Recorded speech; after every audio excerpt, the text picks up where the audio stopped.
지키세요 마음이라는 주제로 이제 우리 잠언 필사할 때까지 잠언의 말씀을 좀 살펴보려고 하겠습니다.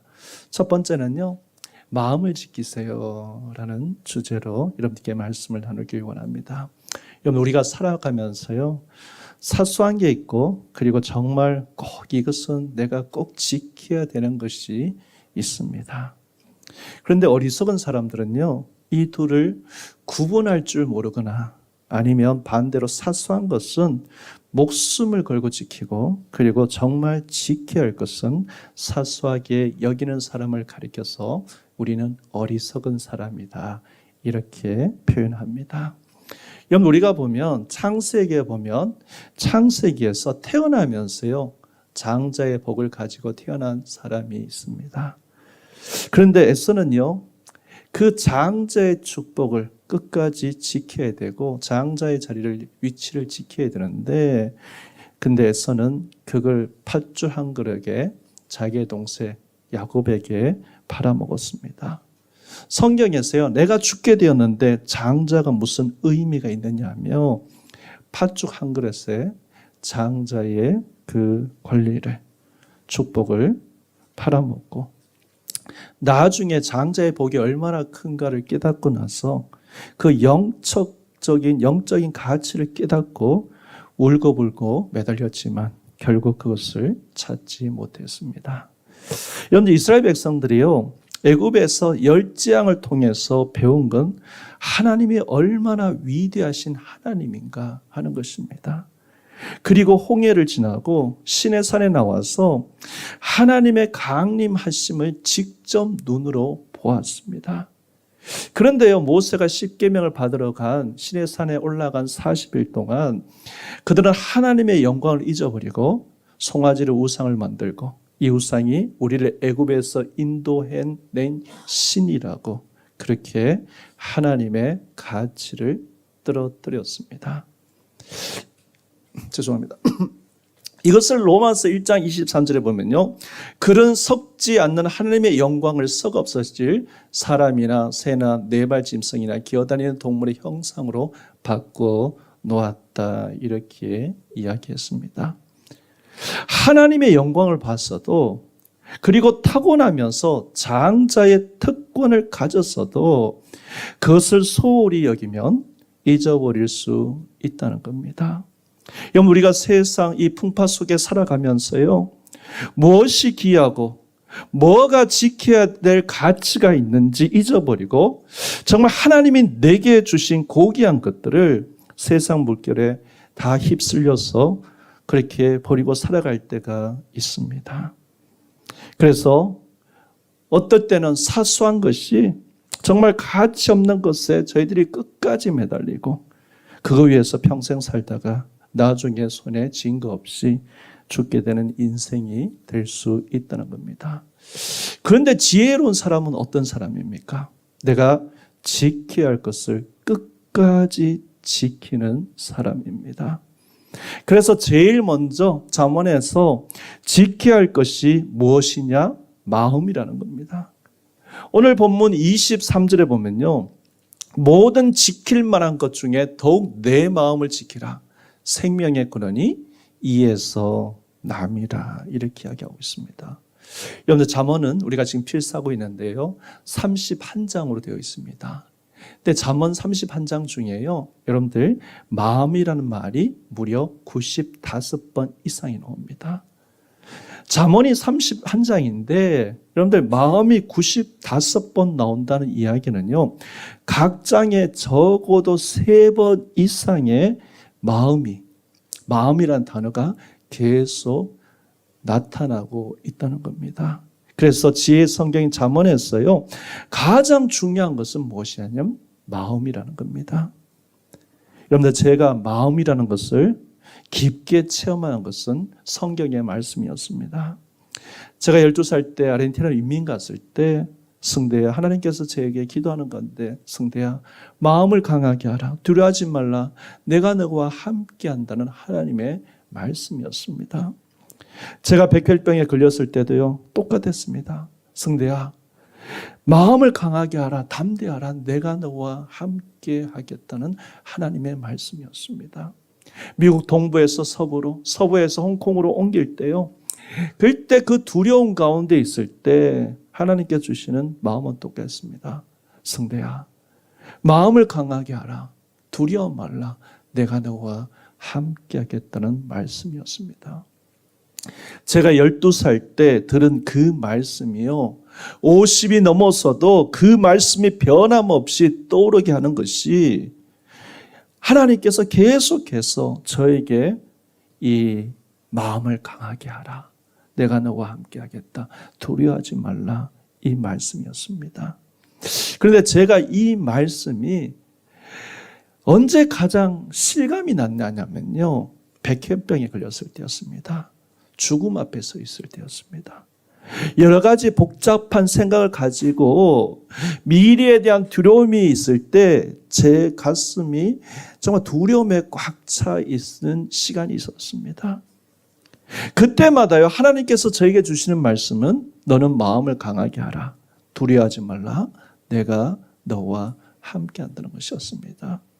여러분들, 사람은요, 몸이 죽어서 죽는 게 아닙니다.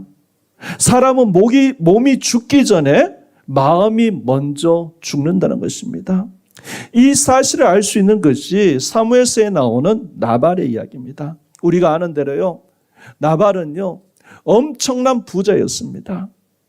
얼마나 부자였냐면 양이 3,000마리고 염소가 1,000마리라고 했는데, 이것은요, 동방에서 가장 부유한 욥의 재산과 비교가 된 사람이었습니다. 그런 나발이 1년 동안 한 번 양 털을 깎을 때 다윗이 자기 부하 10명을 대표해서 보냈습니다. 1년 동안요, 다윗의 공동체가, 다윗의 소년들이, 군사들이 나발의 식솔과 그들의 가축을 돌봐주었습니다. 그래서 다윗이 부하들을 보내서 먹을 음식을 좀 챙겨달라고 부탁했습니다. 근데 나발이 다윗의 그 소리를 듣고 이 다윗의 함께 온 소년들을 조롱하고 그들을 내쫓아 버렸습니다.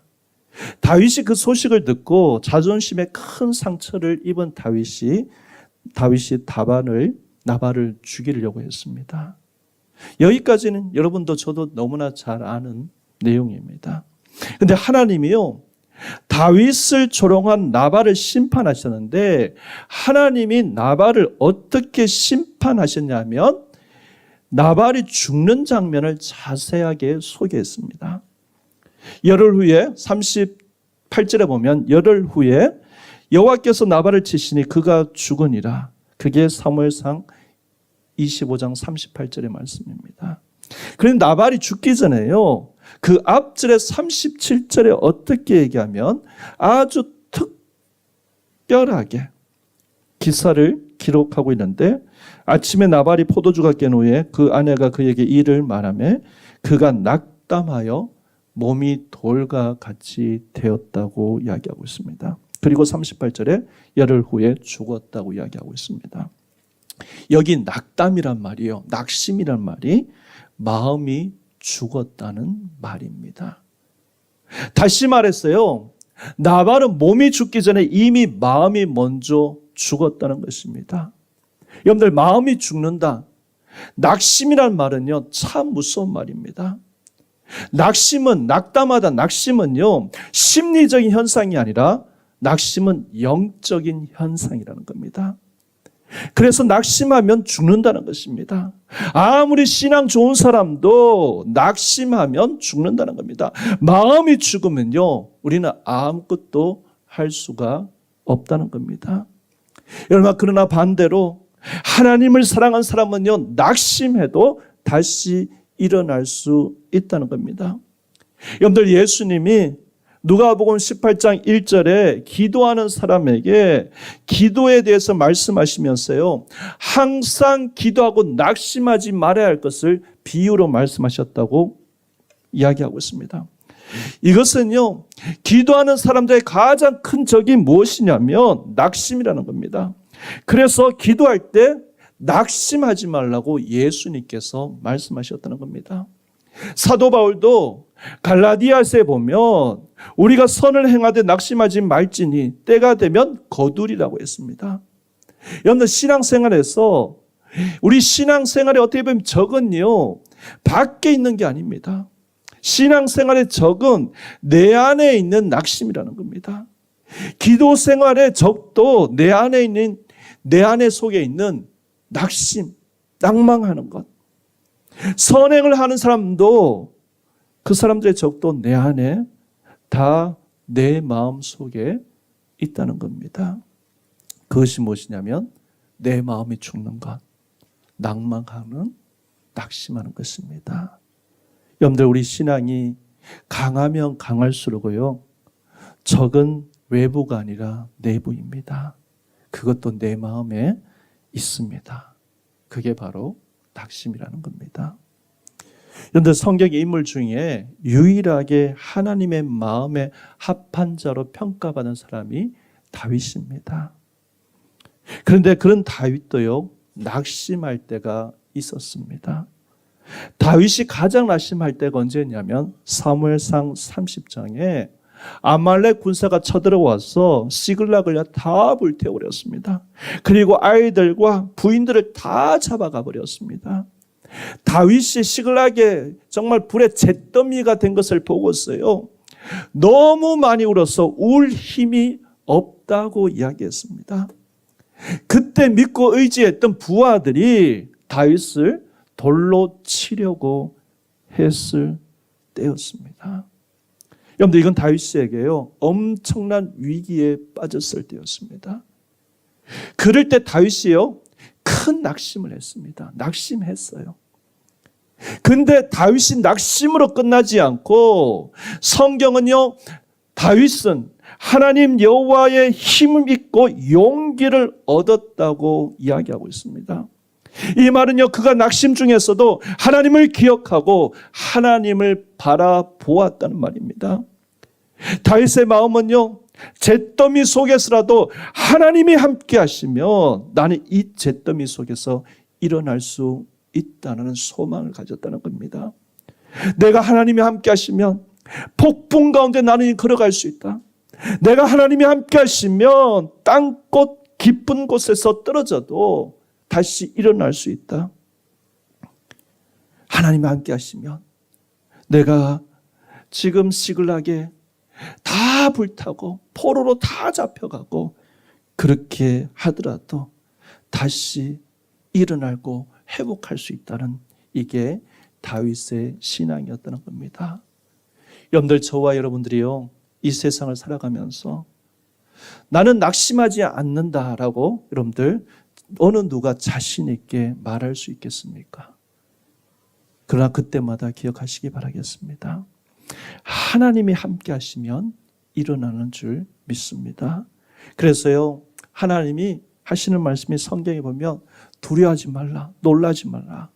그 다음 말씀이 꼭 하나가 더 나옵니다. 내가 너와 함께 하겠다. 여러분, 우리가 낙심할 수 있고 실제로요, 낙심합니다. 그런데 그런 상황마다 하나님을 바라보는 게 지혜자라고 잠언은 이야기하고 있습니다. 지혜자도 똑같이 낙심할 수 있다는 겁니다. 그런데 그런 상황에서도 눈을 들어서 십자가를 바라보고 눈을 들어서 구원의 하나님을 바라보는 것, 그게 신앙이고 그게 십자가의 역사라는 것을 이야기하고 있는 겁니다. 무너진 잿더미 속에서도요, 하늘을 지으신 하나님, 땅을 지으신 하나님을 우리가 바라볼 때 거기서 우리는 다시 소망을 다시 얻는 것입니다. 어떤 상황, 어려운 상황 가운데 나를 위해서 하나님은 모든 계획을 갖고 계신다는 것입니다. 그리고 하나님이 나를 선한 길로 인도하시겠다는 것입니다. 이것이 신앙이고요, 이것이 지혜자의 삶입니다. 그래서 우리 잠언에 지혜자란 어떤 사람입니까? 여호와를 경외하는 것이 뭐라고요? 지혜와 지식의 뭐라고요? 근본이다. 이렇게 이야기하는 겁니다. 여호와를 경외하는 것, 그 하나님을 아는 것, 그게 지혜라는 겁니다. 여러분들 본문을 우리가 잘 읽어보면요, 사실 마음만 나오는 게 아닙니다. 여러분들 오늘 본문을 읽었던 20절부터 27절의 구조를 한번 살펴보시기 바라겠습니다. 이 본문의 구조가요, 마음뿐만 아니라 뭐라고요? 신체하고 다 연결되었다는 것을 우리가 볼 수 있습니다. 예를 들어서 20절에 보면 뭐가 나오죠? 내 귀를 기울여라. 귀가 나옵니다. 그 다음 절에 나오는 것이 21절에 내 눈에서 떠나지 말라. 눈이라는 이야기가 나옵니다. 그리고 중간에 뭐가 나오냐면 마음이 나오고요. 24절에 보면 입이 나옵니다. 입. 그리고 25절에 보면 다시 눈에 대해서 이야기하고, 그리고 그 다음 나오는 26절, 27절이 발에 대해서 이야기하고 있습니다. 여러분들 구조가 이렇습니다. 마음이요 정 가운데 있고요, 그 위에 귀가 있고, 그리고 눈이 있고, 입이 나오고, 그리고 마음 밑에 정 가운데 있고, 그 밑에 뭐냐면 다시 눈이 나오고, 그 다음 발에 대한 행동에 대한 내용이 나옵니다. 여러분들 이게 무슨 뜻이냐면요, 우리의 마음이 죽으면요, 귀도 죽고 눈도 죽고 입도 죽고 발도 죽어서 다 죽는다는 겁니다. 그런데 우리의 마음이 다시 살아난다면 귀도 살고 눈도 떠지고 그 다음에 발도 그릇되지 않게 잘 살아갈 수 있다는 것을 이야기하고 싶어하는 겁니다. 따라서 이 모든 신체 중에서 가장 중요한 게 무엇이냐면, 우리의 발이 살고 우리의 눈이 살고 우리의 입이 사는 그 놀라운 역사가 어디에서 일어나냐면 마음에서 온다는 것을 이야기하고 있다는 겁니다. 여러분들 마음이 살아야만요, 귀가 열려서 하나님의 말씀을 들을 수 있는 겁니다. 우리의 마음이 살아야만 입이 열려서 찬양을 할 수 있는 것입니다. 우리의 마음이 살아야만 우리가 바른 길을 걸어갈 수 있다는 것입니다. 그래서 뭐라고요? 내 마음을 지라 모든 것의 근원이 마음에서 난다는 겁니다. 근데 문제는요, 어떻게 하면 내 마음을 살릴 수 있는가 하는 겁니다. 어떻게 하면 내 마음을 살릴 수 있을까요? 그런데 내 마음 내가 어떻게 할 수가 없어요. 그러면 내 마음을 살릴 수 있는 것이 무엇인가? 여러분들 성경은요, 에스겔 선지자가 에스겔 36장 26절에 이렇게 이야기하고 있습니다. 또 새 영을 너희에게 속에 두고 새 마음을 너희에게 주되 너희 육신의 굳은 마음을 제거하고 부드러운 마음을 줄 것이라고 이렇게 이야기하고 있습니다. 여러분 여기 있어요. 굳은 마음. 굳은 마음이 무슨 말이냐면 아까 나발이 가졌던 돌이 됐다는 그 마음입니다. 굳은 마음이 돌이라는 말입니다. 그래서 새 번역을 보면요, 원어에 보면요, 굳은 마음을 돌 같은 뭐라고요? 마음 이렇게 기록하고 있습니다. 여러분들 생각해 보시기 바라겠습니다. 마음에 큰 돌 하나 쥐고 있다고 생각해 보세요. 마음에 돌 하나를 이고 살아간다고 생각해 보십시오. 그 마음이 얼마나 어렵겠습니까? 여러분들 그래서 근심 있는 사람들을 보고 어떻게 이야기합니까? 참 내 마음이 무겁다 이렇게 이야기합니다. 왜 무거울까요? 돌을 우리가 이고 있기 때문이란 것입니다. 여러분들 마음이 무거우면요, 어디 가도 생각납니다. 그 자리를 떠나가도, 심지어 여행을 가도, 어디를 가도요, 여러분들 계속 생각나요. 밤에 잘라 그래도 밤 자기 전에 그것이 생각나고, 여러분들 밥을 먹을 때도요, 여러분들 그것이 계속 생각나는 겁니다. 왜 그렇습니까? 마음에 돌이 있어서 힘든 것입니다. 그런데 비해서 부드러운 마음, 이 부드러운 마음이 무슨 말이냐면요, 여러분들, 이 부드럽다는 이 말이 영어로 soft라는 뜻이 아닙니다. 부드러운 마음이라는 것은요, 그래서 제가 세 번역에 이렇게 이야기했습니다. 너희 몸에 돌같이 굳은 마음을 없애고 살처럼 부드러운 마음을 주신다고 이야기하고 있습니다. 여러분들, 죽은 사람들 시체를 여러분들 만지면 어떻습니까? 차갑고 그 몸이 굳어 있습니다. 근데 살아있는 사람을 만지면요, 어떻습니까? 따뜻하잖아요.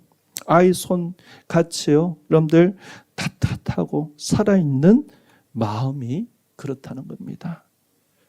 그러면 우리가 어떻게 그럴 수 있을까?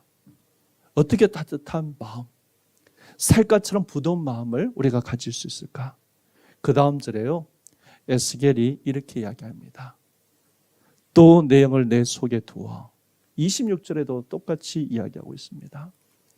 새 영을 너희 속에 두어 새 마음을 너희에게 주신다. 내 영을 너희 속에 두어.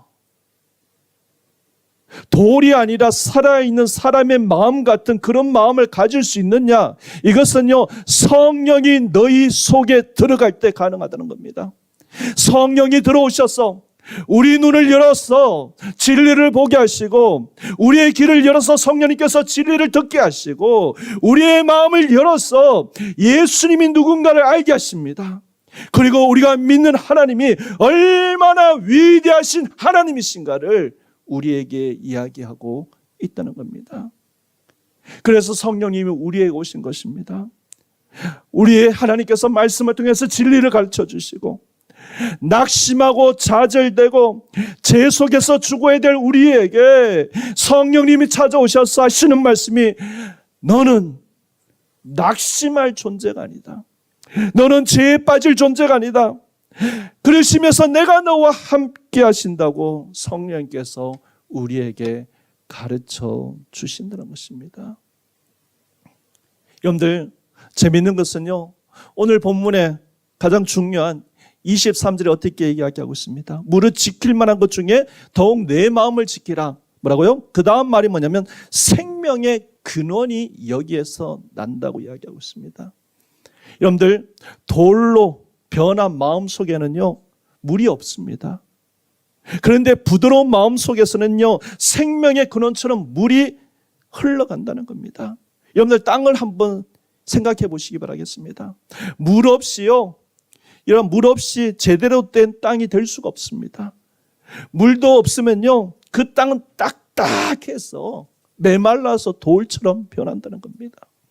그런데 이상한 것은요, 인간의 마음 속에 성령님께서 오시면 그 마음이 항상 부드러워서 생명수같이 흘러가게 된다는 겁니다. 창세기에서요, 이삭이 블레셋 땅에서 어려움을 갖고 셈을 다시 파게 됩니다. 셈을 다 블레셋 사람들에게 빼앗기고, 그때 이삭이 아버지가 아브라함이 팠던 셈자리를 다시 찾아갔어요.